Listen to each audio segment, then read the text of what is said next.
Le canapé lit, donc là c'est pareil, c'est si vous voulez mettre de la qualité, ce canapé lit il est super, hein, franchement il est top, sauf qu'il nous a coûté quasiment 1500 €. Vous avez la climatisation, donc ici, c'est une climatisation Atlantique. Comme je vous ai dit, on arrive à avoir des prix directement au fournisseur à 500 € la climatisation. Au mois d'août, j'ai touché 782 € pour moi. Je me suis dit, waouh, c'est un truc de fou. C'est 2 fois le loyer que j'aurais pu espérer en location meublée.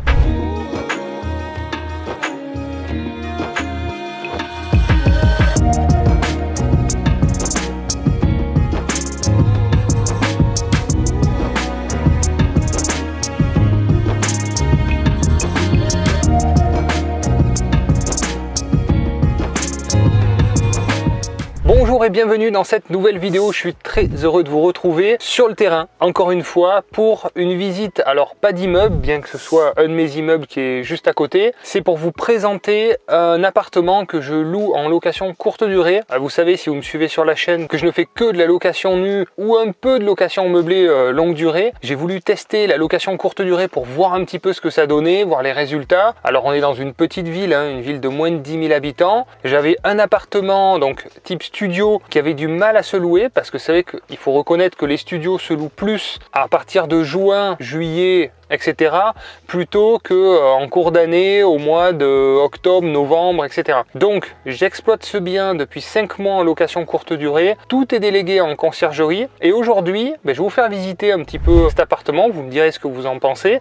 J'ai essayé de l'équiper, de le meubler le mieux possible, bien que je ne suis pas du tout un spécialiste de la location courte durée. Moi voilà, vous avez compris, location nue, grands appartements, location meublée. Mais bon, c'est toujours intéressant d'apprendre, de tester et de voir par soi-même. Donc ça m'a permis de faire un petit peu un bilan maintenant. Je vais vous donner les chiffres, je vais vous dire exactement combien j'ai exactement de charges sur cet appartement.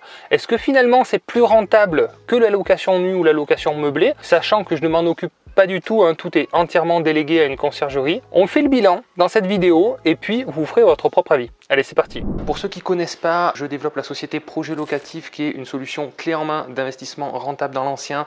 Donc si vous n'avez pas le temps, si vous n'avez pas les compétences, regardez notre site internet qui est en lien dans la description. Nous pouvons vous aider. Tous nos conseillers qui sont répartis sur toute la France sont tous des multi-investisseurs de terrain et vous font bénéficier de leur réseau pour justement trouver ce genre d'opportunité qui est assez compliqué à trouver parce que je vous cache pas, cette affaire je l'ai trouvée par le biais de mon réseau, ça n'a pas été diffusé. Alors je ne vais pas dire que je n'achète pas forcément des biens qui sont sur Le Bon Coin, Sologer, voilà toutes ces plateformes là, mais à 50% du temps, c'est mon réseau, c'est des agents immobiliers que je connais qui m'appellent et qui me proposent en priorité les affaires parce que ils n'ont aucun intérêt finalement à diffuser sur des plateformes payantes à partir du moment où elles ont en fait, les agents immobiliers ont un carnet d'adresses, elles ont juste un coup de téléphone à passer. Donc tous nos conseillers bénéficient de ce réseau qu'ils ont réussi à développer au fur et à mesure des années d'investissement et donc justement ça leur permet de toucher des affaires avant les autres et d'être surtout très réactifs.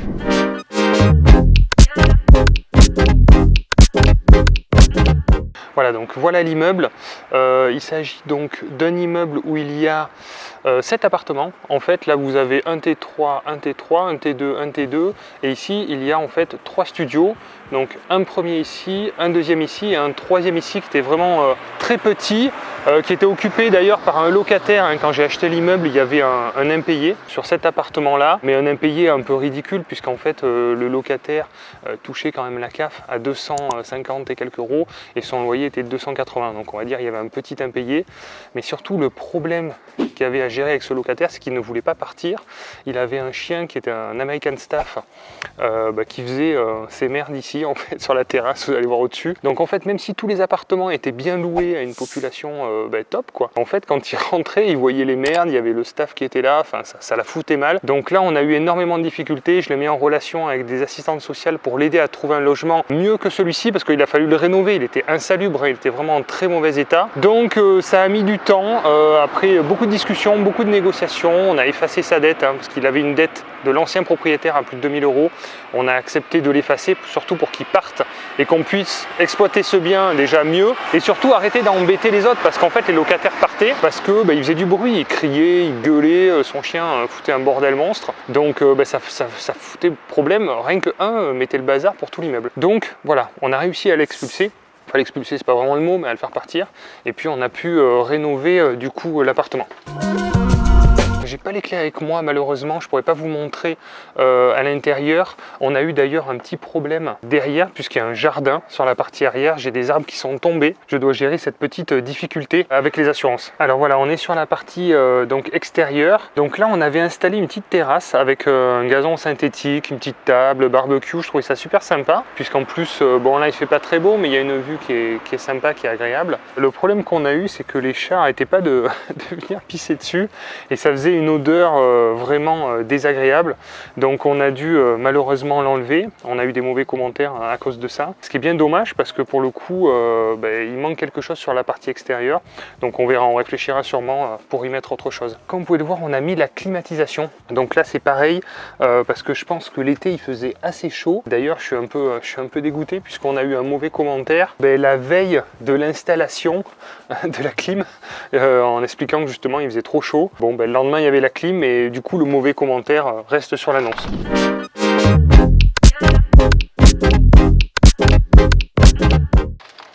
Après je vous mettrai quand même l'annonce, vous verrez, on a plutôt des très bonnes notes, hein. On a des très bons retours, on a des très bons avis, mais malgré tout je vous parlerai du taux de remplissage. Alors là on est donc dans l'entrée, on a la partie salon, donc c'est vraiment un studio, hein, vous allez voir. On a la partie salle d'eau ici, toute simple, avec donc la machine à laver, le meuble de salle de bain, les WC, voilà la douche.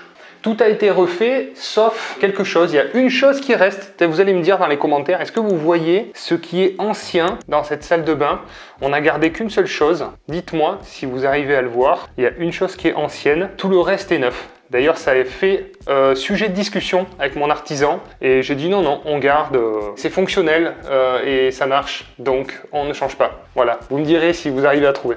Alors la partie salon, voilà, alors j'ai récupéré des trucs que j'avais un peu chez moi. Je vais allumer la lumière, je viens de me voir dans le miroir, tac.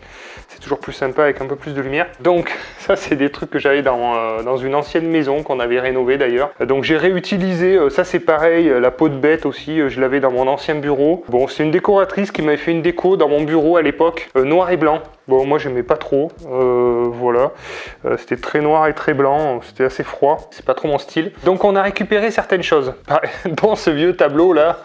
Bon, je trouve qu'il passe bien avec les couleurs, vous me direz ce que vous en pensez. Le canapé lit, donc là c'est pareil. C'est si vous voulez mettre de la qualité, ce canapé lit, il est super, hein, franchement, il est top. Sauf qu'il nous a coûté quasiment 1500 €. Par contre, il est très pratique et il est très confortable. On a juste à tirer par derrière et tout se déplie.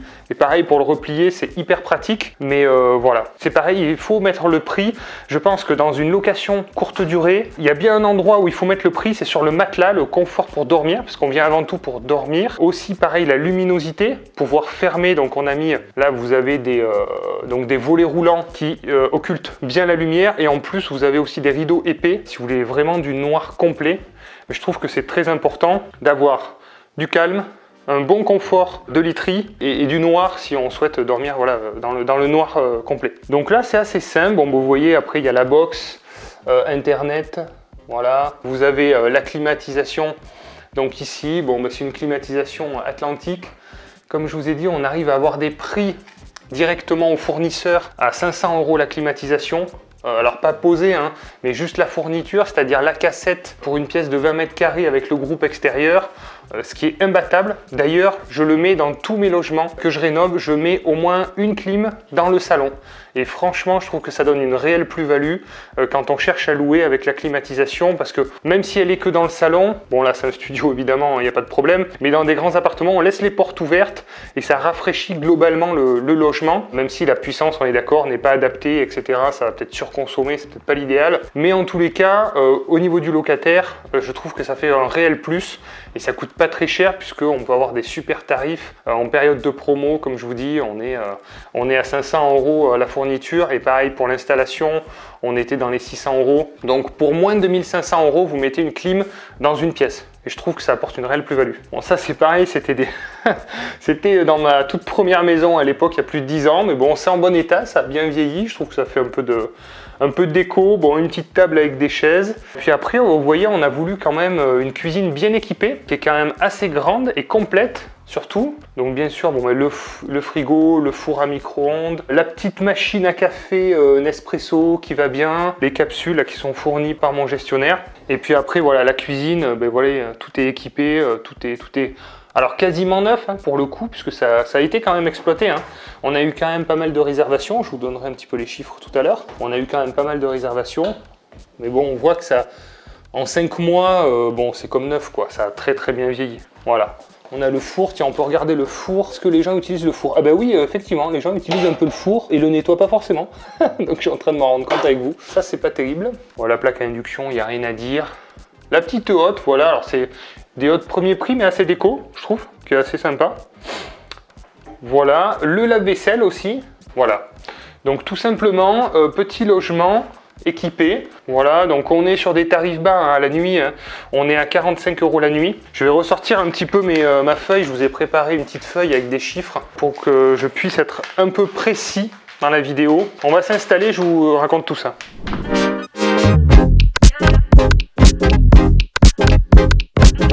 Alors, première surprise, pour meubler ce petit studio, moi je m'attendais à une petite somme, mais en fait dès qu'on achète un peu de qualité, ça coûte très cher.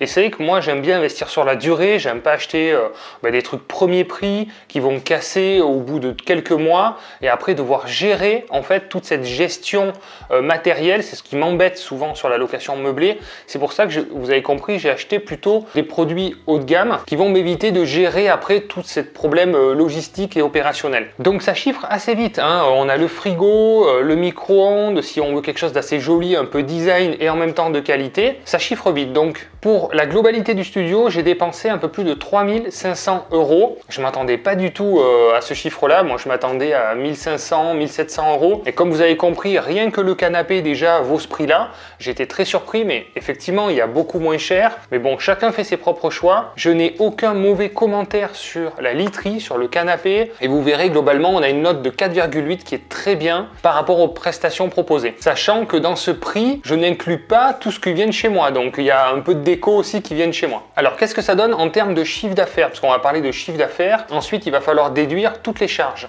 Alors j'ai commencé à louer au mois d'août et dès le premier mois, j'ai eu un super mois. Je vous donne les chiffres que Airbnb m'a versé. Donc net pour moi, avant déduction de mes charges. Au mois d'août, j'ai touché 782 € pour mois. Je me suis dit, waouh, c'est un truc de fou. C'est 2 fois le loyer que j'aurais pu espérer en location meublée. Je me suis dit, waouh, c'est juste un truc de fou. Pourquoi je ne l'ai pas fait avant? Franchement, si c'est ça, ça me fait 10 000 € par an de revenus sur un petit studio comme ça meublé. Sur ce secteur-là, c'est juste fou. Et après arrive le mois de septembre. Alors le mois de septembre, 253 €. Ah, on se dit, ah oui, effectivement, là, il y a un petit creux quand même. Après, le mois d'octobre, j'ai touché 370 €, correspond à peu près à ce que j'aurais touché en location meublée classique longue durée. Le mois de novembre, 508 €, ce qui est très bien. Et le mois de décembre, 263 €. Donc là, je tourne la vidéo, on est fin janvier. Sur le mois de janvier, c'est pareil, on va être aux alentours de 200 et quelques €. Donc plutôt bas. Donc je compte pas le mois de janvier, en comptant le mois d'août, le mois de septembre, le mois de novembre, décembre, en comptant donc les 5 mois pleins, j'ai perçu net d'Airbnb 435 €. Alors effectivement, c'est un petit peu plus parce que je pense qu'un studio sur mon secteur se louerait dans les entre 380 et 400 €, donc c'est un petit peu plus. Mais maintenant, il va falloir déduire les charges. Donc mon gestionnaire prend 24% du prix Airbnb, mais c'est déduit déjà des prix que je vous ai donnés. Donc ce qui est intéressant, c'est que mon gestionnaire, lui, se fait payer directement par Airbnb, et moi, qui suis le propriétaire, je suis payé aussi directement par Airbnb. Je n'ai pas de facture à reverser à mon gestionnaire. Je trouve que ça, c'est vraiment très bien fait. Donc les tarifs que je vous ai annoncés, c'est ce qui était net pour moi, déduit des 24% de mon gestionnaire. Par contre, c'est vrai que le gestionnaire, c'est top. Toutes les petites réparations, les petites interventions, tout tout est compris dans le contrat. Bon, s'il doit acheter des choses, évidemment, il me les facture, ce qui n'est pas arrivé pour l'instant. Mais sinon, toutes les petites interventions sont convenues dans ce prix-là. Ensuite, en plus de la réservation, les clients payent 30 € de frais de ménage. Donc ça fait beaucoup sur des petits prix. Je pense que ça freine aussi les réservations, puisqu'une réservation à 45 €, quand on ajoute 30 € de frais de ménage, ben on est plus, ça fait 75 € la nuit, et là pour le coup, on est un peu moins compétitif. C'est quelque chose qui se fait moins ressentir, à mon avis, sur des grandes surfaces ou des secteurs où on va louer à plus de 150 ou 200 € la nuit, plutôt que sur des petits prix comme ça. Mais on est d'accord, il faut bien faire le ménage. Alors ensuite, ce que je vais déduire, moi, de ma poche, c'est Internet. Donc Internet, on a pris avec SFR, on est à 30 € par mois. J'ai l'eau. Alors pour l'instant, c'est difficile d'avoir du recul par rapport à ça, mais on va dire qu'on a entre 10 et 15 € par mois d'eau, en fourchette large. Et après, l'électricité, c'est pareil, pour l'instant, c'est un peu compliqué à évaluer, mais on est parti sur une évaluation à 30 € par mois, ce qui sera à peu près réaliste à mon avis. Donc si je déduis tous ces frais, en réalité, je suis à 360 € net pour moi. Alors mon constat pour l'instant, je vous ferai peut-être une vidéo au bout d'un an, parce que je vais continuer à le laisser en Airbnb avec mon gestionnaire, parce que ça ne me prend aucun temps. Et le petit avantage qu'il peut y avoir, c'est qu'on peut recevoir, quand on a des amis ou des personnes qui souhaitent venir dans le logement, on peut les loger gratuitement, donc ça c'est le petit avantage. Mais je préfère attendre un an pour faire un bilan complet et prendre ma décision. Si au bout d'un an, on reste sur ces chiffres-là à l'année, à 360 € par mois, clairement, je vais le remettre en location longue durée meublée, parce que, évidemment, sur le long terme, il va y avoir des problèmes, il va y avoir de la casse, il va y avoir une usure prématurée du bien. Donc, je préfère ne pas m'embêter, et finalement, je pense qu'au final, c'est ce que je vais faire dans 6 mois. Mais je trouve ça bien d'essayer, d'apprendre et de voir par soi-même comment ça fonctionne. Pour l'instant, je peux pas dire, on n'a pas eu énormément de problèmes. On a eu bien sûr une prostituée qui est allouée aussi, qui a voulu se faire rembourser. Bon, on a refusé le remboursement. Par contre, elle nous a laissé l'appartement apparemment dans un état catastrophique. Bon, tout a pu être nettoyé, mais apparemment c'était vraiment en mauvais état. On a eu ce mauvais commentaire avec la climatisation, mais sinon globalement, franchement, je peux pas dire qu'il y a eu vraiment de gros problèmes. Globalement, pour moi, ça reste une bonne expérience. C'est pas totalement négatif. Je pense qu'on peut améliorer aussi peut-être la visibilité, peut-être l'annonce, peut-être les services, etc. pour optimiser ce résultat. Bon, moi c'est vrai que je me concentre plutôt sur l'acquisition d'immeubles de rapport, le développement de projets locatifs et mes d'autres activités, mais je pense qu'on peut faire mieux que ça. Voilà, j'espère que cette vidéo vous a plu. Dites-moi dans les commentaires si vous faites de la location courte durée, quel est votre avis sur le sujet, dans quel secteur vous êtes, et est-ce que vous trouvez ce mode d'exploitation intéressant, rentable, durable et intéressant sur le long terme. Pensez à vous, passez à l'action surtout. À bientôt. Ciao.